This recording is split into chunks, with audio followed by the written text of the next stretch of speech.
Something entirely new, entirely different for the MCU, a group of immortals who've been on Earth for 35,000 years. They've been there amongst the MCU. We haven't met them before. This film is full Jack Kirby. Eternals are a race of immortal aliens sent to Earth by the Celestials to protect humankind from the deviants.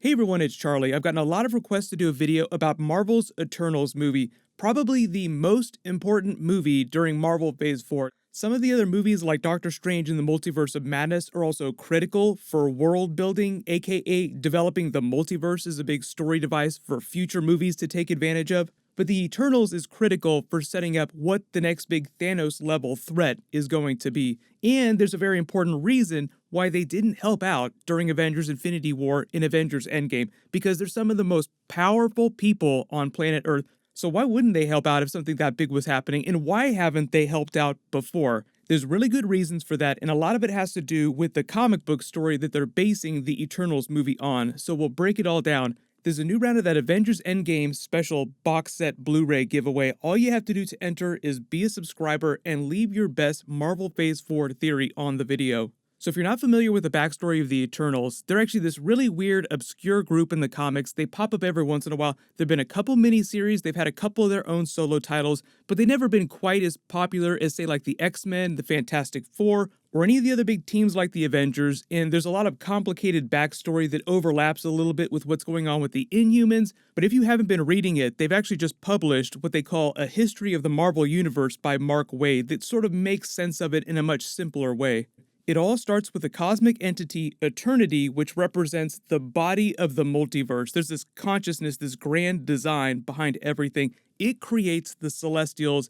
At the dawn of the multiverse, they go out and start experimenting on planets, creating life. Then they come back to visit it periodically to see if their experiment has borne fruit.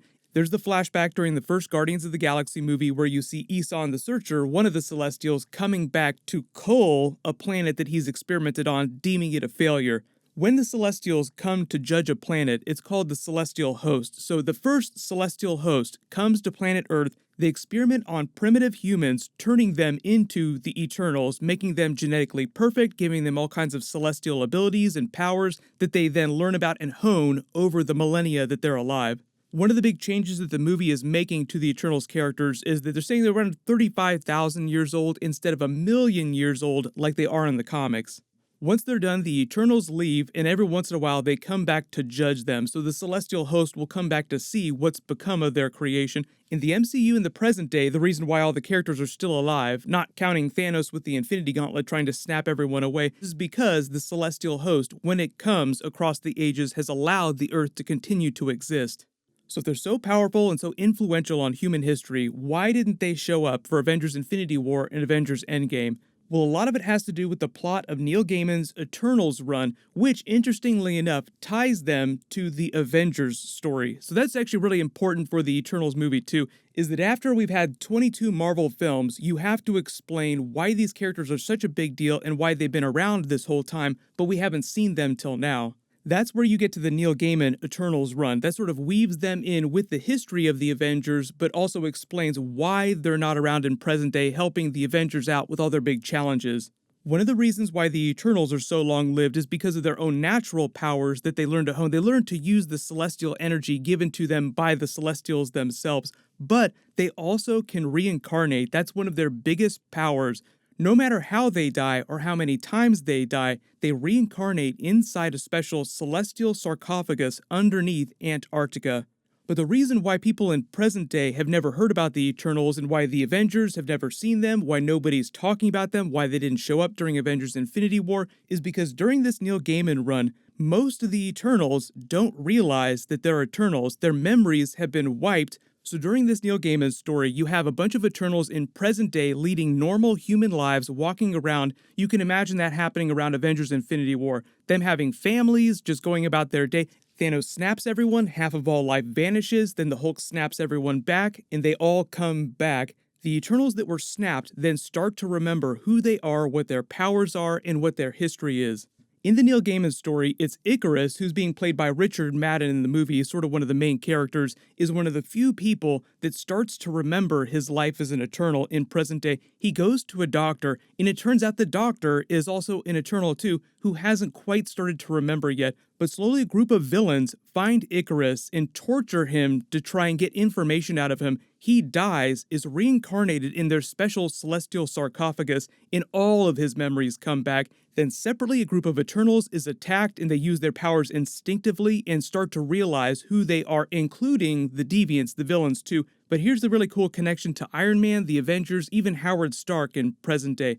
One of the Eternals is named Thena. She's being played by Angelina Jolie. In present day, she works as a weapons designer for Stark Industries. So you have to imagine an Angelina Jolie working for Howard Stark, then Tony Stark, just being this brilliant scientist coming up with these really cool designs, not knowing that she's secretly this super powerful being. The big thread of the story, though, is the return of the Celestial Host. So the group of villains in the story try to awaken the slumbering Eternal so that it will judge Earth and wipe everyone from existence. So you're on your way to your next Thanos-level threat, which really is the return of the Celestial Host. The Celestials, the most powerful beings in the universe. Galactus, when he comes into the MCU, will be a Celestial just like Ego the Living Planet was a Celestial. Think about how bad one of them was. Eson the Searcher in the Guardians of the Galaxy flashback. How bad was Ego the Living Planet by himself? Now imagine an entire team of them working together to wipe you from existence. We are forever. Eternity. The Eternals themselves are not powerful enough to kill Celestials, but they can convince them that humanity is worthy of continuing to exist. You can't really defeat a Celestial without other crazy Celestial tech, like Iron Man's God Killer armor is basically a Celestial version of his Iron Man armor.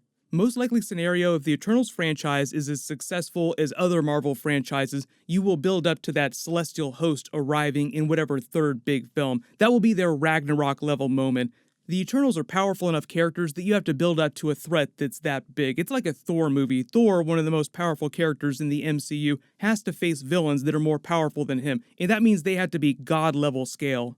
So hopefully that explains how the Eternals backstory connects with the Avengers in present day, how they've been around this whole time but we haven't seen them yet, and why they didn't help out fight during Avengers Infinity War and Avengers Endgame.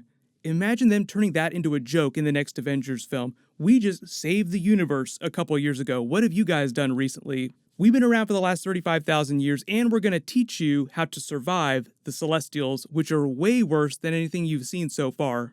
And despite all the recent bad news about the Spider-Man character in the MCU, the Spider-Man post-credit scene also explains kind of what's coming with this next major Celestial host in the next 6 to 7 years. Quick spoiler warning for the Spider-Man Far From Home post-credit scene if you haven't seen that movie yet, but we need to talk about what happens with Nick Fury at the very end of that movie. Part of the reason why Nick Fury is now living in outer space on the SWORD space station from the comics is because there are going to be much more space-based cosmic threats during Marvel Phase 4, Phase 5, Phase 6, and beyond.